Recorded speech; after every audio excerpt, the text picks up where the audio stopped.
Welcome to Sit Down News. I hope everyone's enjoying their morning or day so far. I'm going to be telling a story, but before I do so, let me just give a quick shout out to our sponsor, Ratchet Clothing. Ratchet Clothing is a clothing company out of the United Kingdom. They print up various things on all kinds of items, tie-dye and other methods of printing. I'll put a link down below. You can check them out. The holidays are coming. Maybe you want to buy somebody something or buy yourself something. So today I'm going to be speaking about a sit down that took place, and this was between members of the Lucchese family, including myself, and a member of the Bonnano family. And this had to do with a pizzeria. My friend, little Joey Di Benedetto, was my childhood friend. For those of you who do not know who he is, Joey is the son-in-law of Vicar Musso. Vicar Musso is the present boss of the Lucchese family still to this day. And Joey is a friend, meaning an inducted member with the Lucchese family. Joey had reached out to me and told me that he wanted to speak to me. I went to his house in Howard Beach, and he went on to tell me that there was a beef or an issue with some guy. He asked me if I knew this guy. His name was Anthony Capernegro. Anthony Capernegro is a member of the Bonnano family, and I didn't know who that was. And basically, he told me that there was an issue over a pizzeria that belonged to Joey's cousin, and his cousin's name is Freddie.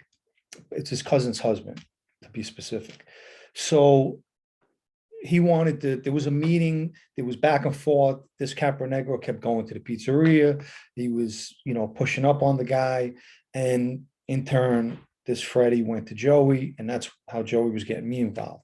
So I listened to the whole thing, and he said, look, we'll take a couple of guys with us, and we'll go there and see what's what. They're supposed to be showing up there. I said, all right. I called up Anthony Guzzo. Anthony Guzzo at the time, like myself, was a friend with the Lucchese's, another inducted member. And we took this other guy with us. And we met at Joey's house again. I think it was about 7 o'clock that night. And we all jumped in Joey's truck and we headed to this pizzeria. The pizzeria was somewhere in Queens. And when we got there, Joey pulled me to the side and said, listen, I want you to do the talking when this guy comes. You talk better than me. I said, all right, Joe. So when we get there, he introduces us to Freddie, of course, the owner of the pizzeria. And Freddie sits down and starts explaining this whole story. A little strange, but their fathers, meaning Freddie's father and Freddie's partner's father, who is now deceased, had an agreement when they first formed this pizzeria. And I don't know if they were, I think they were brothers. Whoever passed away first, if one of the partners happened to pass away, the other partner gets the whole business, which was a strange agreement, but this was their agreement. So now the sons became partners in the pizzeria. Now this is years later. And the other partner winded up passing away. He was married with 3 kids, and his wife was the cousin of this Anthony Capernegro. So this Anthony, they call him Little Anthony, or Anthony Cap, started going to the pizzeria and demanding and saying that his cousin is a partner in the business, and Freddie was debating him and whatnot. And that's how we came to be at the pizzeria. So we sat around. Freddie offered us pizza. We didn't want any. And about 20 minutes later, 3 guys walk in, 2 small little short guys and this big chubby guy. And the big chubby guy was the brother of the wife, Anthony Capernegro's other cousin.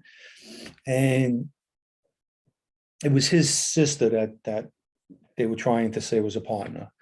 So we stood around, and this Anthony Capernegro turns around, and Joey goes to him and says, are you Anthony? He said, yeah. He says, I'm Joey Di Benedetto. Now, there is a Joey Di Benedetto that's a defense attorney.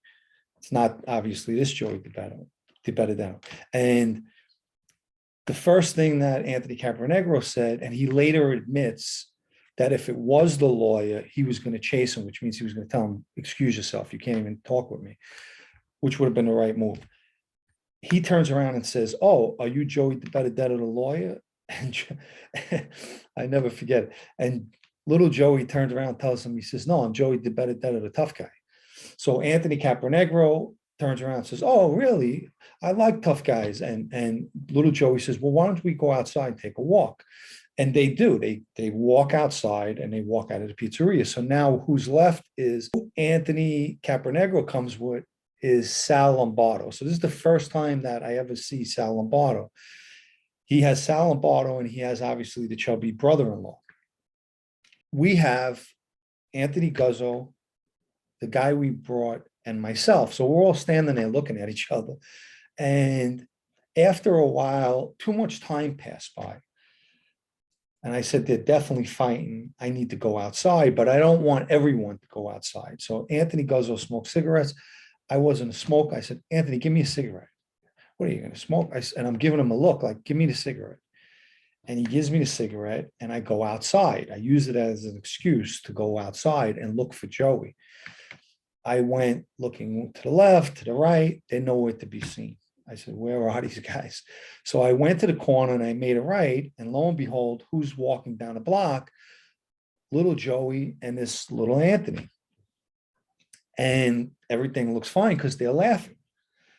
So they walk over to me and little Joey turns around and says, he's all right. You know, everything's all right. And he turns around as Anthony and says, I thought you guys were Blaze. And who he means is Blaze Carrazzo. Blaze Carrazzo is a friend with the Gambino family. So he thought that we were like associates to Blaze. So I like kind of smirked. I said, no, we're not with Blaze. So Joey turned around and said, listen, he knows who we are. He knows we're friends. I don't know how that conversation took place because they didn't know each other. In that life, you have to be introduced by a third party who knows everyone. Nevertheless, they turn around and we're getting ready to go walk back into the pizzeria. And this little Anthony says to me, do you want to wait to have this conversation until we're properly introduced? And what he means by that is what I just said, introduced as members or friends of families by a third party that knows all of us. That's the only way an introduction could be done. I answered him, yes, I think that's what I want to do. Little Joey cut me off. He says, no, we're going to talk because this is about family, our personal families. Little Joey just didn't want to, he wanted to get this over with. I shrugged. I said, all right, let's go.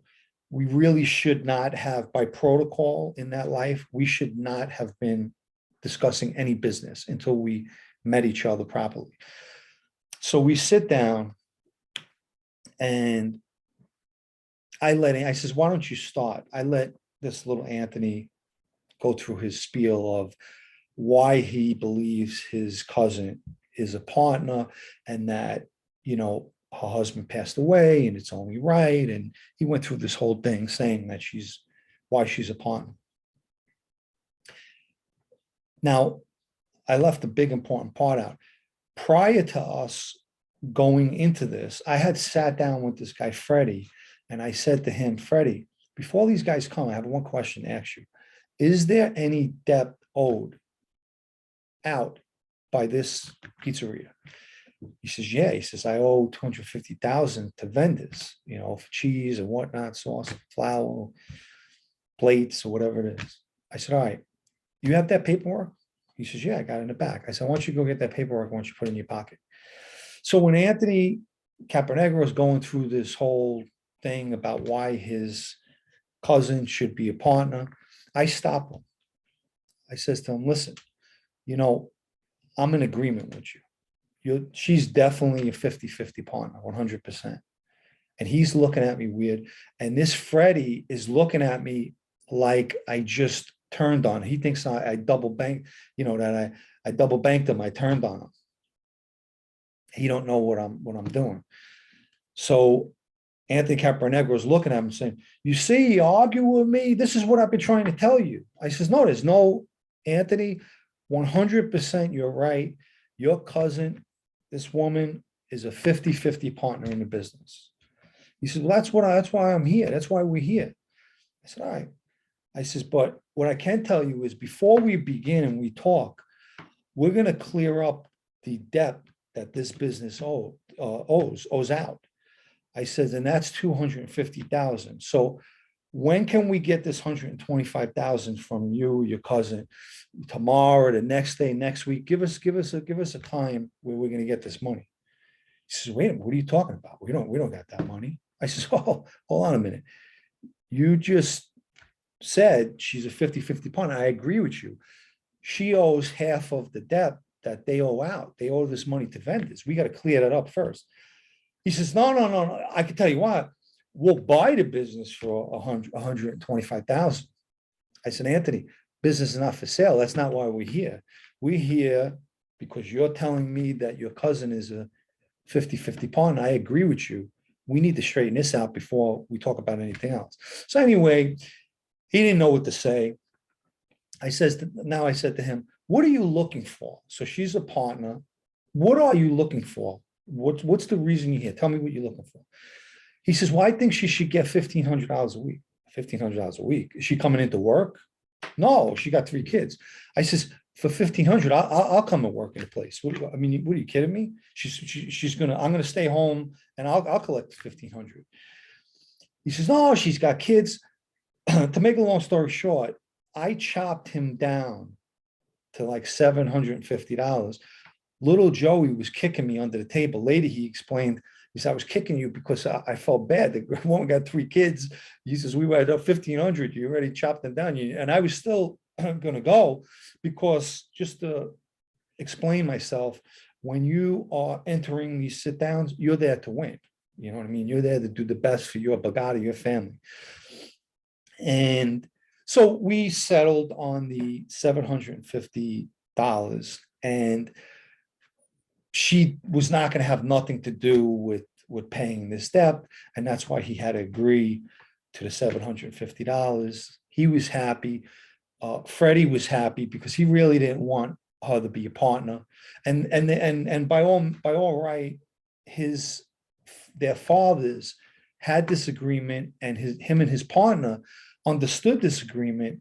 I don't know why they didn't do this in paperwork, because it would have been a very simple fix.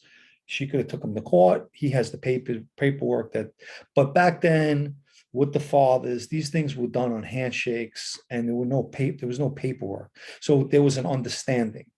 And then when their sons took it over, which means Freddie and this gentleman who passed away, they had this understanding. So there's no paperwork involved in this either. So now this is how I meet Sal Lombardo, and it's the first time I've ever met him. He was very good friends with this little Anthony, although Anthony was a member of the Bonnano family, and Sal at this time was an associate with the Gambinos. And we got together, Joey, Anthony Guzzo, myself, and little Anthony Capernegro, and we said, look, we need to meet each other the right way. And he brought up a restaurant, Spallini's. Now, Spallini's belongs to my family. So I said, oh, you're kidding me? My family knows the restaurant. So he says, oh, good. I'm going to be there. I don't remember if it was the next night or the following night, and we could do it then. It was Sally Bread's birthday. Sally Bread at that time was a Caporegime with the Colombo family who stood in my family's restaurant. And I said, fine, we'll go there and we'll get Sally Bread to introduce all of us. The problem that we had is that Sally Bread never met any of us. So I had to get Johnny Sideburns. A lot of you hear me mention Johnny Sideburns. He was also a member of the Lucchese family. And Johnny Sideburns was very close to Sally, who in turn introduced everybody, and it all worked out. So that night we went to Spallini's. Sal Lombardo couldn't be involved, a part of this, because Sal was an associate at the time. So we left Sal at the bar, and we all went to go, number one, to wish Sally Bread a happy birthday. They were having a whole party room for him. And we pulled him to the side. Johnny Sideburns made him do a quick introduction to us. He already knew Anthony, so he was able to introduce all three of us, meaning little Joey DiBenedetto, Anthony Guzzo, and myself, to Anthony Capronegro, and that's how we met each other as friends in that life. So the funny thing is that when we go back out to the bar area where Sal Lombardo's standing, Anthony Capronegro wants to talk to me on the side. So he pulls me to the side and he says to me, you know, you tricked me. I says, what are you talking about? He says, you know, you got me good. I said, I don't know what you're talking about, Anthony. He says, well, you set me up. I says, I tricked you. I got you good. And I said, yo, what are you talking about? He says, with the paperwork, with the business, the money that was owed. He says, you know, you had that and you used it against me. I says, no, I didn't, Anthony. You want to know what happened? You didn't do your homework. That's what happened. You should have found out about that before you sat down and spoke to me like I did. I came in there. I went over to the guy. Tell me what the business owes. You got the paperwork? Yes. I made him pull it out during the sit down with you. You could have did the same thing. He says, nah, you got me. But I really didn't. I wasn't trying to set him up. I just knew he wasn't going to be prepared and he didn't do his homework. I did my homework only maybe 10, 15 minutes before he walked in the door. So another short one to show you how the life is, a little bit of day in the life, as they say. And I hope you enjoyed the story. Caponegro's cousin received her money every week, probably still to this day. She's definitely not a partner in the business, but as far as the partnership and losing her husband, she gets a paycheck out of that business, and that's what we agreed to. Okay, enjoy the rest of your day. Hope you enjoyed the story. Ciao for now.